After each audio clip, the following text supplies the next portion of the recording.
ये जो वीडियो है वो इस टॉपिक के ऊपर है कि जब भी कभी कैंसर या फिर कैंसर के इलाज के बाद अगर मुंह बंद हो जाती है तो फिर क्या करना चाहिए। मुंह बंद होने का मतलब है कि आपकी जो माउथ की ओपनिंग है वो कम हो रही है, आपके जो टीएमजे है इसमें दर्द हो रहा है, जिसको कि हम लोग लॉक्ड जॉ भी बोलते हैं। तो इस वीडियो को अंत तक देखिएगा, काफ़ी इन्फॉर्मेटिव होने वाला है। बहुत सारे इसमें एक्सरसाइजेस भी मैं आपको बताने वाली हूँ और रीज़न भी बताने वाली हूँ कि क्यों ऐसा हो जाता है। मन में कोई भी क्वेश्चन आए, कोई भी डाउट आए तो प्लीज़ कमेंट कीजिएगा, बहुत जल्द उसका आंसर करेंगे। हेलो दोस्तों, कैसे हैं आप सब। मैं आपकी डॉक्टर ज्योति पांडे। लॉक्ड जॉ का मतलब ये होता है कि आपकी मुंह की ओपनिंग जो है वो बिल्कुल कम हो रही है। कम होने का मतलब ये है कि नॉर्मली जो है वो हमारा मुंह जो है वो 4.5 सेंटीमीटर जो होती है वो इजीली खुल जाती है, किसी किसी की 5 सेंटीमीटर तक खुल जाती है। या हम लोग अगर इसको ऐसा देखें उंगली के माध्यम से तो ये 4 फिंगर जो है वो जब आप इस तरीके से मुंह में डालते हैं तो इजीली जो है वो 3 to 4 फिंगर मुंह में चली जाती है। लेकिन अगर उससे कम हो रही है तो इसका मतलब ये है कि माउथ की ओपनिंग जो है वो कम हो रही है, जिसे कि हम लोग लॉक्ड जॉ बोलते हैं, इसी को हम लोग ट्रिसमस बोलते हैं। तो जब भी अगर कभी मुंह बंद होता है तो इसके लिए जो है वो 2 तरह के स्ट्रक्चर जो हैं वो जिम्मेदार होते हैं। पहला जो स्ट्रक्चर है वो है बोन और दूसरा स्ट्रक्चर जो होता है वो होती है मसल्स। तो हमारे जो बोन होती है, बोन में मुख्यतः 3 तरह के बोन जो होते हैं वो हमारे मुंह के बंद होने के लिए जिम्मेदार होते हैं। उसमें से पहला जो बोन है वो हमारा ऊपर का बोन है, जिसे कि हम लोग मैक्सिला बोलते हैं। नीचे वाला जो ये जबड़ा वाला जो ये बोन है इसको हम लोग मैंडिबल बोलते हैं। और फिर एक बोन और है उसको हम लोग टीएमजे बोलते हैं। जब आप मुँह को ऐसे इस तरीके से जब आप खोलते हैं तो यहाँ पे जो डिप्रेशन जैसी फील होती है यही टीएमजे जॉइंट होता है। तो ये बोन जो होती है वो भी हमारे मुंह के ओपनिंग में बहुत इंपॉर्टेंट रोल निभाती है, जिसे कि हम लोग टीएमजे जॉइंट बोलते हैं। और एक मसल्स होती है जो कि है मैसेटर मसल। ये मैसेटर मसल जो होती है वो आपकी निचली जबड़े जो होती है, ये जबड़े में इसकी ओपनिंग है और ये जो है वो बेस ऑफ द स्कल जो होता है वहाँ से ये जुड़ा हुआ होता है। तो जब हम लोग मुंह को खोलते हैं तो ये मसल जो होती है वो स्ट्रेच होती है, ये मसल जो है वो आपको फील होती है। तो जो है यही बोन और यही मसल जो है वो जिम्मेदार होते हैं आपके लॉक्ड जॉ के लिए या ट्रिसमस के लिए। तो जब भी हम लोगों को कभी भी माउथ की ओपनिंग के ऊपर ध्यान देना है तो यही 2 स्ट्रक्चर के ऊपर ध्यान देना होता है, जिससे कि आपका माउथ की ओपनिंग जो है वो सही तरह से खुल जाए। जनरली कैंसर में होता क्या है कि कैंसर में मुंह के किसी भी भाग में जब होता है तो उसको सर्जरी करके उसको रिमूव कर दिया जाता है, जिससे कि उसके अगल बगल के जो स्ट्रक्चर्स होती हैं वो भी प्रभावित होती हैं। कभी कभी मैसेटर मसल जो होती है वो प्रभावित हो जाती है, या फिर अगर बोन जो है उसमें अगर डिफॉर्मिटी आ चुकी है, अगर कैंसर हो चुका है तो उसको भी कट करके हटा दिया जाता है, जिसकी वजह से उसके आसपास का जो एरिया होता है वो काफ़ी इडिमेटस हो जाता है। जब आप उसको जैसे टच करते तो काफ़ी हार्डनेस हो जाती है। ये हार्डनेस को ठीक होने में जो है वो काफ़ी टाइम लग जाता है, क्योंकि जो कैंसर का ट्रीटमेंट होता है वो एक तरह का नहीं होता है, वो कई तरह से, जैसे सर्जरी की ज़रूरत होती है, कीमोथेरेपी होती है, रेडियोथेरेपी होती है। तो ये सारी चीज़ें जब होती है तो उसमें आपका बॉडी जो है कहीं ना कहीं कॉम्प्रोमाइज़ हो जाता है, कई सारे स्ट्रक्चर्स जो होते हैं वो कॉम्प्रोमाइज़ हो जाते हैं। इसी वजह से जो है वो हार्डनेस जो है वो काफ़ी हो जाती है। माउथ की जब ओपनिंग इसलिए भी ज़रूरी होती है क्योंकि अगर माउथ की ओपनिंग प्रॉपर नहीं होगी तो आपको नॉर्मल जैसे किसी से बात करने में डिफ़िकल्टी होगी, आप जब खाना वगैरह खाएंगे तो उसमें भी आपको प्रॉब्लम होगी। अगर किसी का भी सर्जरी हुआ है कैंसर का तो इसका मतलब ये है कि उन्होंने बहुत ज़्यादा दिनों तक खाना को जो है वो खुद से चबा करके एंजॉय नहीं किया है, क्योंकि जब सर्जरी होती है तो कम से कम 3 से 4 महीने तक जो है वो बिल्कुल रैट्स ट्यूब जो है उसका यूज़ किया जाता है, लिक्विड डाइट जो है उसका यूज़ किया जाता है, जिसकी वजह से काफ़ी सारे जो मसल्स होती हैं वो कॉम्प्रोमाइज होती हैं, स्पेशली मैसेटर मसल। जब आप बात करते हैं कुछ दिनों के बाद तो ये मैसेटर मसल जो है वो फ्लेक्सिबल नहीं होती हैं, इनमें जो है वो काफ़ी हार्डनेस, टेंडरनेस जो है वो देखने को मिलता है। तो अगर इस तरीके से लॉक्ड जॉ और ट्रिसमस अगर हो चुका है तो इसके लिए सबसे ज़्यादा इम्पॉर्टेंट रोल होता है एक्सरसाइज का। अगर आप अपने जबड़े को बिल्कुल बंद करके और बात करेंगे तो आपका जबड़ा जो है वो कभी खुद से खुलने की कोशिश नहीं करेगा। उसके लिए आपको जो है उसको फ्लेक्सिबल बनाना है, इसके लिए आपको प्रॉपर एक्सरसाइज करने की ज़रूरत होती है। डेंटिस्ट क्या करते हैं कि आपके लिए एक ओपनर आता है जो मार्केट में इजीली अवेलेबल होता है, उस ओपनर से आपके जो है वो मुंह की ओपनिंग को बढ़ाने की कोशिश करते हैं। हर दिन जो है वो आपकी फिजियोथेरेपी की जाती है, जिसमें कि थोड़ी थोड़ी जो है वो मसल्स स्टिचिंग हो जाए, मसल्स में एक्सरसाइज हो, जिसकी वजह से माउथ की ओपनिंग जो है वो अच्छे से हो जाए।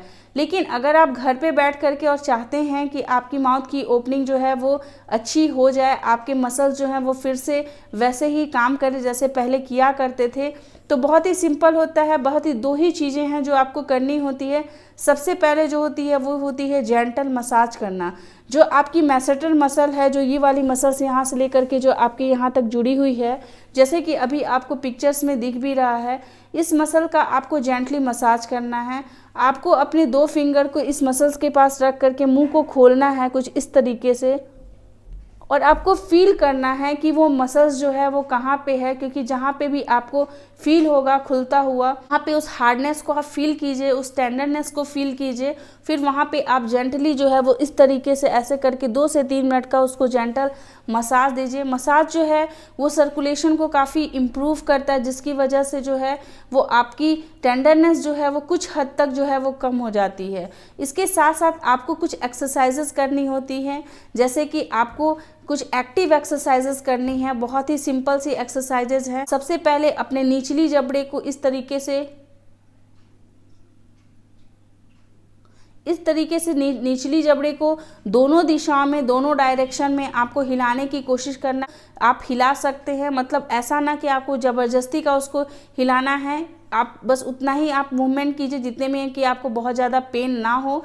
और ये करने से क्या होता है कि आपके मसल्स जो होते हैं वो धीरे धीरे इम्प्रूव करते हैं, उन मसल्स की स्ट्रेचिंग होती है, जिसकी वजह से मसल्स जो हैं वो धीरे धीरे इम्प्रूव होते हैं और वो अच्छे से वर्क करते हैं। इसके साथ साथ जो है वो आपको पूरे मुंह को खोलने की कोशिश करनी है, जैसे कि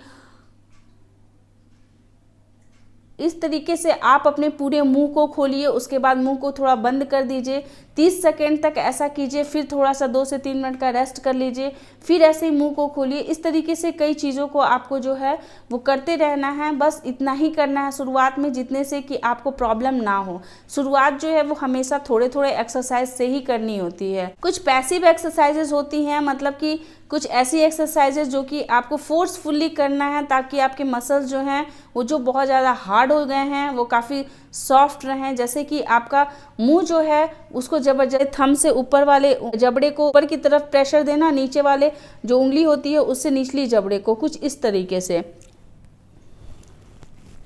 लेकिन ये एक्सरसाइज जो है वो तभी किया जा सकता है जबकि आपकी माउथ की ओपनिंग जो है वो तो इतनी रहे जिससे कि आपकी उंगली जो है वो आपके मुंह में जा सके। अगर आपकी उंगली जो है वो मुंह में नहीं जा रही है तो ये पैसिव एक्सरसाइजेज जो हैं वो आप बिल्कुल नहीं कर सकते हैं। कभी कभी क्या होता है कि कैंसर के ट्रीटमेंट के बाद कुछ एरिया जो होता है उसको बिल्कुल कट करके हटा दिया जाता है और उन जगहों पे कहीं और से ग्राफ्टिंग कर दी जाती है, मतलब कहीं और का जो पार्ट होता है, जो मसल्स होता है उसको उठा करके वहाँ पे लगा दिया जाता है, जिससे कि बॉडी पोस्चर जो होती है वो भी थोड़ी गड़बड़ होने लगती है। या आप ये कह सकते हैं कि उसके वजह से आप फंक्शनली जो है वो आपका मुंह अच्छे से वर्क कर सके। तो इस वजह से भी कभी कभी क्या होता है कि वो जो एरिया जहाँ पे सर्जरी हुई है उसके आसपास का जो एरिया होता है वो काफ़ी हार्ड हो जाता है, तो वहाँ पे कई तरह के ट्रीटमेंट जो है वो भी करने की आवश्यकता पड़ जाती है, जिससे कि आपकी माउथ ओपनिंग जो है वो प्रॉपर हो सके। तो इस तरीके से ट्रेसमस या फिर लॉकजा कोई बहुत बड़ी प्रॉब्लम नहीं है, लेकिन अगर आप इसके ऊपर अच्छे से ध्यान नहीं देते हैं तो प्रॉब्लम जो है वो काफ़ी सीवियर हो जाती है। क्योंकि सर्जन जो हैं वो अपना काम कर चुके हैं, सर्जन ने सर्जरी करके आपके जो कैंसर सेल्स थे उसको निकाल दिए हैं, लेकिन अब जो है वो इम्प्रूवमेंट करने की बारी आपकी है। थोड़ा सा वर्क जो है वो अब आपको करना है ताकि आपके जो मसल्स हैं वो काफ़ी रिलैक्स हो सके और वो फिर से पहले के जैसे वर्क कर सके। अगर आप किसी भी चीज़ का इस्तेमाल करना छोड़ देते हैं तो वो चीज़ जो होती है वो अपना फंक्शन करना बंद कर देती है। तो इसीलिए एक्सरसाइजेज जो हैं वो बहुत ज़्यादा ज़रूरी होती हैं। आप अपने माउथ ओपनिंग की एक्सरसाइजेज के साथ साथ आपको हमेशा नेक की एक्सरसाइजेज भी करनी चाहिए, क्योंकि हमारा जो मुंह है और हमारा जो गला है वो काफ़ी कुछ जो है वो एक दूसरे से मिली हुई होती हैं। तो इसीलिए आप योगा के ऊपर भी ध्यान दे सकते हैं। आपको अपने मुंडी को ऐसे नीचे की तरफ करना है, फिर आप उसको पीछे की तरफ कीजिए।